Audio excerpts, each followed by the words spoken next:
Satyabhama Institute of Science and Technology, Chennai. Satyabhama Institute of Science and Technology, Chennai. தேர்தல் நெருங்கி வரும் நிலையில் தமிழகத்தில் உள்ள மக்களவை தொகுதிகள் குறித்த விவரங்களை பார்த்து வருகிறோம்.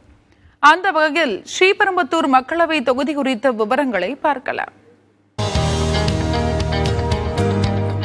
1962 ஆண்டு முதல் தேர்தலை சந்தித்து வருகிறது ஸ்ரீபெரும்புதூர் மக்களவை தொகுதி. 2008 ஆண்டு மறுசீரமைப்பு நடவடிக்கைக்கு பின் ஸ்ரீபெரும்புதூர் தொகுதியில் மதுரவாயல், அம்பத்தூர், ஆலந்தூர், ஸ்ரீபெரும்புதூர், பல்லாவரம், தாம்பரம் ஆகிய 6 சட்டப்பேரவை தொகுதிகள் சேர்க்கப்பட்டன.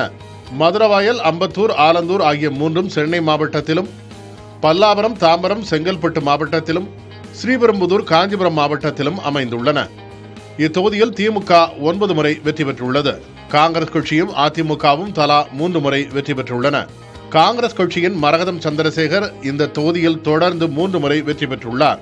கடந்த 2019 ஆண்டு நடைபெற்ற தேர்தலில் திமுக சார்பில் களம் கண்ட முன்னாள் மத்திய அமைச்சர் TR பாலு 5 லட்சத்திற்கும் அதிகமான வாக்குகள் வித்தியாசத்தில் வெற்றி பெற்றார். அவர் 7,93,281 வாக்குகளை பெற்றார்.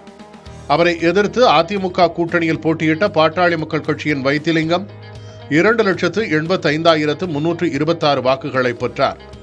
மக்கள் நீதி மையத்தின் ஸ்ரீதர் 1,35,525 வாக்குகளையும், நாம் தமிழர் கட்சியின் மகேந்திரன் 84,979 வாக்குகளையும் பெற்றனர். Satyabhama Institute of Science and Technology, Chennai. Satyabhama Institute of Science and Technology, Chennai.